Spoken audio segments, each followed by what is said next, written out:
Wilujeng Sumping untuk Fran Futros sebagai pemain baru Persib Bandung yang ke-9. Dan ya, ini semakin memperjelas bahwa memang Bojan Hodak ingin semua pemainnya bisa versatile dan selalu bisa adjust posisi atau strategi yang akan diterapkan di Persib Bandung. Dan spesifiknya seperti apa? Yuk kita bahas dan ini Jurnal Bola.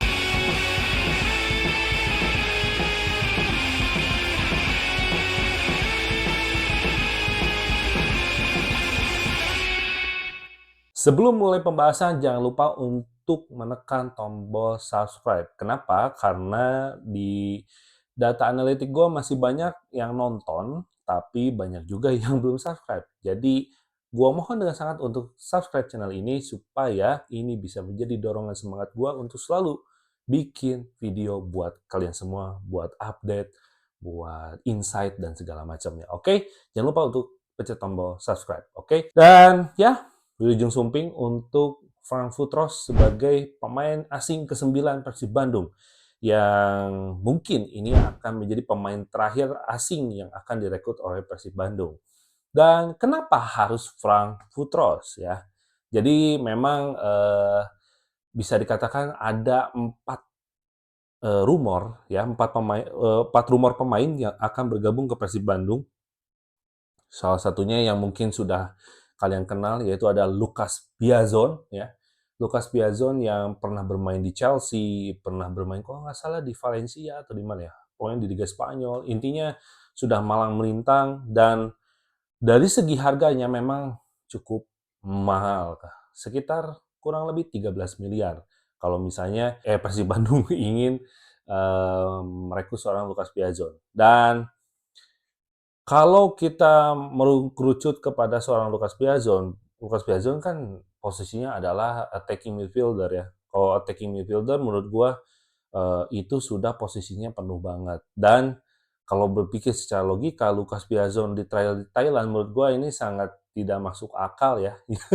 Kenapa? Karena banyak banget tuh akun-akun yang bilang bahwa wah Lucas Piazon akan di trial di Thailand bersama dengan TC-nya Persib gitu dan segala macam. Menurut gua pemain sekelas Lucas Piazon gitu ya, walaupun bukan tier A gitu ya, tapi punya pengalaman yang cukup tinggi gitu ya, jam terbangnya cukup tinggi. Menurut gua ya nggak mungkin lah gitu ya sekelas Lucas Piazon mau di trial kayak gitu dengan gampangnya ya. Jadi ya nggak masuk akal lah gitu, nggak mungkin Persib juga melakukan hal seperti itu. Dan kenapa pada akhirnya Bojan Hodak eh, secara resmi ya merekrut seorang Frank Futros ya. Jadi Frank Futros ini adalah salah satu pemain kewarganegaraan Irak tapi keturunan Denmark ya. Jadi dia punya dua kewarganegaraan dan selama ini memang selalu membela timnas Irak dan kita juga sering lihat waktu pas timnas Indonesia itu bermain melawan Irak ya. Frank Futros itu sering beberapa kali jadi starter dan menurut gua salah satu logika kenapa Frankfurt Trost ini direkrut oleh Persib Bandung adalah dengan pertama, harganya juga nggak terlalu mahal, ya, yaitu sekitar 6,8 miliar, which is itu good. Itu menurut gue masuk terhadap budgetingnya Persib Bandung ya. Walaupun memang pemain termahal saat ini adalah seorang Patricio Matricadi, bukan Patricio Jimenez ya, itu mah dulu. Jadi menurut gue ini salah satu budget yang realistis, nggak mahal-mahal banget, namun punya istilahnya caps yang lumayan untuk bermain di Asia Tenggara karena kemarin Franz Putros itu sempat bermain di Port FC ya, itu cukup lama. Kalau gue lihat dari data transfer market, dia itu sudah bermain di Port FC itu kurang lebih sekitar 3 tahun ya. Jadi ya menurut gua itu good ya. Jadi dia udah punya pengalaman di Asia. Nah ini salah satu nilai plus dari seorang Franz Futros. Dia itu nggak akan terlalu adaptasi terlalu lama. Karena sejatinya memang kalau Asia Tenggara memang eh, sesama Asia Tenggara ya. Misalnya pemain yang pernah main di Thailand itu main di Malaysia atau di Indonesia. Menurut gua nggak akan beda jauh lah secara culture gitu ya. Maksudnya dari segi makanan, terus juga dari segi apa suhu, ya, kelembapan, itu menurut gua nggak ada masalah gitu loh. Dan itu jadi memang pertimbangan daripada pengalaman dia bermain di Asia itu menjadi salah satu pertimbangan dari Bojan Hoda. Dan yang paling penting adalah ternyata Frankfurt Rose ini adalah salah satu pemain yang bisa versatile. Dalam artian apa? Jadi gue merasa bahwa Bojan Hodak itu sengaja merekrut seorang Frankfurt Rose untuk supaya bisa bermain lebih luas lagi. Dalam artian Persib itu bisa leluasa untuk mengadjust strateginya gitu ya. Jadi nggak bergantung terus ke 4-4-2, mungkin nanti bisa berubah ke 4-3-3, 4-2-3-1, bahkan possible terhadap 3-4-3 atau 3-5-2. Kenapa? Karena memang secara DNA-nya Franz Futros itu naturalnya itu adalah back tengah ya. Dia bisa di back tengah kiri atau back tengah kanan gitu ya. Tapi yang menjadi surprise adalah dia bisa menjadi seorang right back ya. Dia bisa bermain di flank kanan dan bisa menjadi seorang defensive midfielder atau bisa dibilang ini adalah seorang breaker ya, dalam artian memang yang gelandang yang bertugas sebagai benar-benar defensif gitu loh. Jadi dengan adanya Frankfurt Rose ini bisa menjadi memperkaya daripada adjustment strategi Persib Bandung untuk menghadapi musim 2025-2026. Jadi menurut gua nanti kalau memang itu tujuannya gitu ya, um, yang ngelantir melawan Persib itu akan, kalau menurut gue ya, itu akan mungkin harus tahu banget kedalaman skuad Persib itu seperti apa gitu loh. Karena ini bukan masalah pemain inti dan pemain cadangan aja, tapi pemain inti pun bisa bermain beberapa posisi gitu loh. Jadi agak sulit juga kalau misalnya gitu ya, kalau misalnya ternyata back kiri kita ada yang cedera, ya udah tinggal di-adjust aja ke 3-4-3. Van Futros itu bisa di tengah gitu. Atau misalnya Mark Locke cedera, itu bisa digantikan seorang Van Futros gitu loh.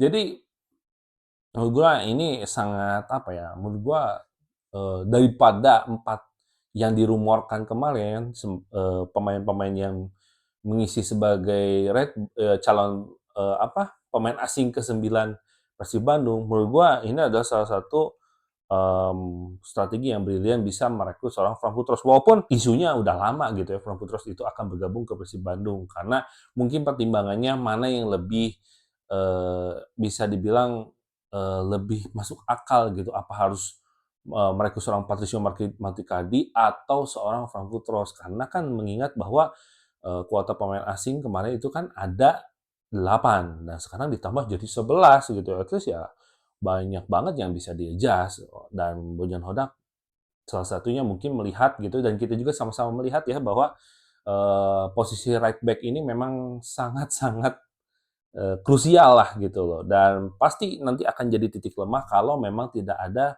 antisipasinya dari sekarang gitu. Dan kalau untuk pertimbangan usia memang usianya ini menuju masa emas habis ya. Ini akan menjadi titik akhirnya mungkin ya dari seorang Frankfurt Rose gitu. Walaupun memang yang diharapkan adalah Frankfurt Rose ini dari segi performanya, dari segi match fitness-nya itu nggak ada banyak masalah ya. Dan gua rasa memang Frankfurt Rose ini nggak ada riwayat cedera kok sama sekali. Dan kalau dilihat dari highlight pertandingan-pertandingan di Port FC gitu ya, itu juga sering kadang-kadang di left back maupun di right back gitu loh. Jadi memang apa ya? Memang ini adalah pemain yang versatile yang di lini belakang gitu. Jadi kita perlu bisa dikatakan perlu happy lah punya pemain seorang Van Futros gitu. Jadi kita nggak takut lah kalau misalnya nanti ada beberapa pemain yang cedera seperti nanti misalnya ya. Karena ya kalau kita lihat Rezaldi gitu ya, itu pasti akan rentan cedera kembali gitu karena Rizaldi itu kan udah kena ACL gitu. Jadi kalaupun nanti LB hilang ya Frank bisa digeser ke left back. Ya, menurut gue ini ada pemain yang menurut gue ya, pemain yang siap ditempatkan di mana saja asalkan di area defensif gitu ya, di area defense ya gitu. Jadi ya good lah. Gua happy, senang melihat Frankfurt Rose itu bisa bergabung ke Persib Bandung. Dan kalian pasti bertanya, seberapa optimis Persib Bandung di musim depan? Jujur aja sebenarnya kalau dibilang optimis, gue tetap optimis bahwa Persib Bandung ini bisa berbicara banyak ya di musim depan. Tapi kalaupun targetnya harus juara, gue masih 50-50. Kenapa? Karena kebalik lagi lah bahwa ini adalah tim baru yang dipersiapkan untuk jenjang jangka panjang gitu loh. Dalam artian ini bukan hanya dipersiapkan sebagai buat di Liga aja, tapi untuk di Asia juga gitu loh. Dan kalau harus dibilang apakah bisa juara atau enggak, ya itu 50-50. Tapi apakah kita akan kembali ke zona Asia kembali? Nah itu gue baru bisa bilang optimis gitu loh. Optimis. Kenapa? Karena rata-rata pemainnya sudah punya pengalaman di Asia, ya. Jadi kecuali mungkin Patrizio itu dan William Barros yang ya belum pernah bermain di Asia sama sekali gitu ya, baru baru baru bergabung di Asia tuh, baru bisa datang ke Asia tuh ya di Persib Bandung gitu. Jadi menurut gua ya optimis juara 50-50 karena kembali harus bisa meracik strategi kembali, harus bisa menyatukan chemistry kembali gitu ya. Tapi secara permainan, secara kualitas, secara skill, ya gue nggak meragukan gitu loh. Dan target gue sebenarnya bukan hanya juara sih aja, bukan juara aja sih gitu. Tapi target gue adalah bagaimana kita bisa terus konsisten tampil di Asia. Kenapa? Karena baik lagi, bukan hanya impact-nya bisa jadi juara atau bisa menjadi tim yang dominan di Asia aja, tapi secara engagement, secara bisnis, menurut gua Persib akan menjadi besar kalau misalnya terus konsisten bermain di Asia. Oke? Ya, mungkin itu aja dari gua. Terima kasih yang udah nonton. Jangan lupa untuk like, comment, dan subscribe channel ini. Dan tonton terus Masuk Jurnal. Tungguin update dan insight-insight dari gua. Oke? See you next time.